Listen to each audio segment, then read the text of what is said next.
首先大家应该通常是因为打呼来的。那其实打呼是一大部分的人，那有小部分人才是有真正合并睡眠呼吸中止症。那两个的差异在于，中止症它之后会影响自己的身体健康，它的脑中风、心血管疾病会上升。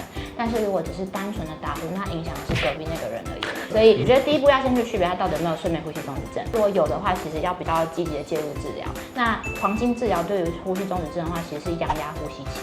但是因为阳压呼吸器，很多人其实都戴不住，它就是每个晚上都要带着那个呼吸器，然后打一个正压进去，让你的呼吸道畅通。那如果戴不住的人才会去考虑说手术或是药物治疗。但是如果你也不想要手术，那我觉得可以先去看一下你的鼻子的结构，就是你有没有鼻中隔弯曲，你有没有下鼻甲肥大的问题。如果你是单纯的下鼻甲肥大，那我觉得鼻喷剂跟口服药可能就会是一个治疗的方式。